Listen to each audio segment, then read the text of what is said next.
This video is going to be a film study look at Odafe Oweh and how he played in his return from injury in the Ravens' Week 7 win over the Lions. He seems to be playing with just an insane level of physicality that just carried over from Week 1, even though it's obviously been a long time separation between those two games. Everything that he's doing right now, his movements, his moves, is so sudden. The explosiveness seems to just be popping off the screen when you watch the film. The closing speed that we recall seeing in Week 1, chasing down C.J. Stroud multiple times, he came right back in against the Lions and showed just that those insane physical traits that helped him become a first-round pick, even though he didn't have a sack his senior year at Penn State. He did get hurt in Week 2 against the Bengals. We waited a long time for him to come back. In the interim, Kyle Van Noy and Jadeveon Clowney have played fantastic. It almost seems borderline unfair that we have Van Noy, Clowney, and Oweh playing with the effort level, the tenacity that they have, and they all play downhill. They just play so smart. They fit together perfectly.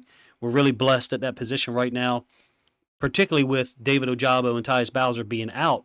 We're still getting really high-level play across the board from those guys, and I want to focus on two plays from this Lions game.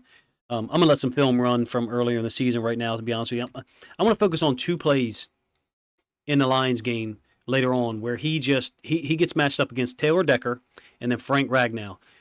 Two really high-level players at the offense, at the left tackle and center position in the NFL. And Oweh is a guy who beats both of them in the span of one possession. When you talk about Oweh, Clowney, Van Noy, what Justin Madubuike is giving us right now, we have tremendous depth at the D-line position. And even when we kick this guy inside, just it seems like everything that Mike McDonald and those guys are doing right now is working, is playing to the traits and the assets that the players have individually. They seem to be put in the right place almost every situation. And the physicality that they bring on plays like this one, this is from Week 1 against, there's not much film of Oweh. He played 49 snaps in Week 1 against the Texans, 40 snaps yesterday against the Lions, and 14 snaps against the Bengals in Week 2. Every time he's on the field, he seems to be involved in putting hands on people, making moves. The film yesterday I thought looked fantastic. Let's get to it. Shows off his burst and his athleticism. This is going to be a run concept away from him.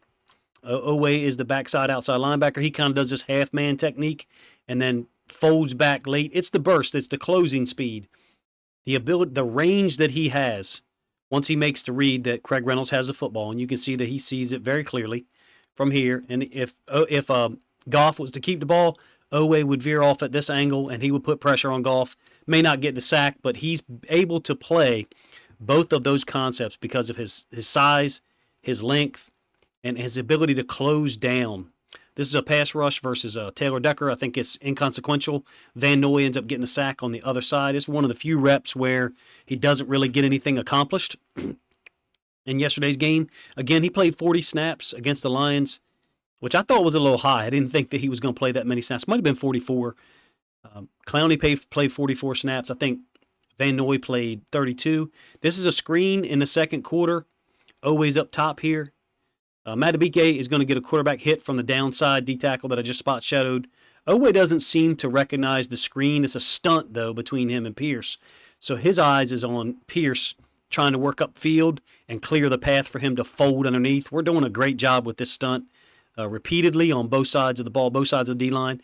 Pierce is working upfield, and so I think Oweh is going to fold underneath, and as a result, his eyes don't catch this screen as soon as maybe you'd like him to, but Queen has his eyes on it, number one. And number two, there's a guy who does not care about screens, and his name is Justin Madubuike. He's got to recognize at this point that he's being left unblocked for a reason. He does not care. He's going to make contact with the quarterback. There is not a nice bone in Justin Madubuike's body once he gets on the football field. Oweh's over here to the right, same play. Madubuike there, you can probably check him out on this one if you want to. I love the way that he plays. It's got to be a horrible feeling for our offensive lineman to go against Madubuike right now. He is an absolute monster. He's kicked inside here, I think, in the second quarter, and he's going to draw a hold against Sewell, the right tackle. He's a brilliant football player. Sewell is a brilliant football player. Oweh's ability to shed off of people and rip underneath. He's drawing a hold here. It's quick, but it's a hold. I mean, the left arm is wrapped around the neck. This referee up at the top side screen can see it clear, makes the call. Goff completes it on a 4th and, I think, 4th and 12, 4th and 15 to St. Brown. It's the rip inside. It's the abruptness and the commitment to the move that draws the hold, because it draws the referee's attention. His pad level is lower, and you can see that Sewell is up over top of him and grabbing down. It's a brief hold, but it's a hold.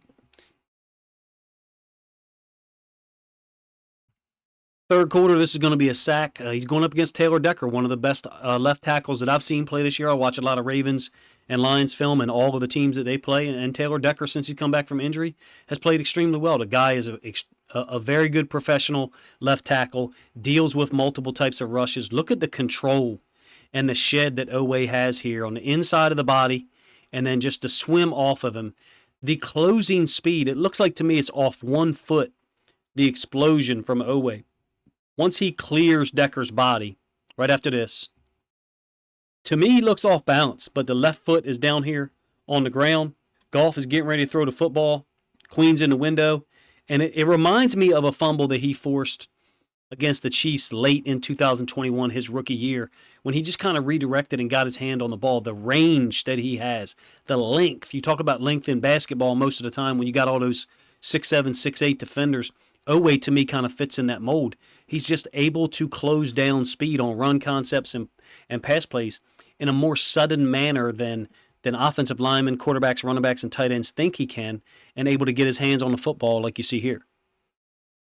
So you've seen him on consecutive snaps that I showed you go up against Penei Sewell, draw a hold, go up against Decker, get a sack and a forced fumble off the right side. Here he is again, right side. 3rd and goal. This is the first possession of the third quarter for the Lions. He's going to stunt inside. It's the suddenness of the rip and crosses the center's face. So you're talking about 3 guys along the Lions offensive line that are all playing at extremely high level. Sewell, Decker, and Frank Ragnow. And Oweh on 3 consecutive plays has gotten the better of all 3 of them. That, to me, speaks very highly of how talented he is, the athleticism that he brings, the playing downhill, I continue to say that, and the commitment to the rip, getting in here, pressure on Goff, doesn't get a quarterback hit. You'd love to see him finish that sack off, but man, everything to me was on full display yesterday from Oweh. Maybe you'd like to see him identify the screen a little sooner, the one I talked about, but when you're doing that stunt, your eyes is in a different place than maybe they would be at certain times. Oweh brings a level of elite athleticism to our outside linebacker position that when you combine it with Jadeveon Clowney, seems borderline unfair for us to have 2 starting caliber guys out for a while in Bowser and Ojabo. Last play isn't really a judgment on Oweh necessarily. Doesn't get anything done on this pass rush here. It's really talking about what we've got there in Roquan Smith. They're isolating him. Laporta and Josh Reynolds, who's a really underrated receiver, is down to the boundary. And Reynolds is going to run underneath. Potentially look like he would cross Roquan's face, on a drag, except he's going to shoot it upfield right here. And the ability to adjust and play this by Roquan, I think, is special. I think he intercepts the ball. And yeah, it's probably out of bounds. I think his foot's out of bounds. It's an unbelievable play. Yes, it looks like tight space in here. We've done a nice job, if you ask me, of matching up with the running back, with Laporta, who could be going on a fade or bringing this thing back into the inside. Everybody's matched these routes up extremely well. And the capper here is that Roquan is matching up with a very talented receiver who's having a great year in Josh Reynolds.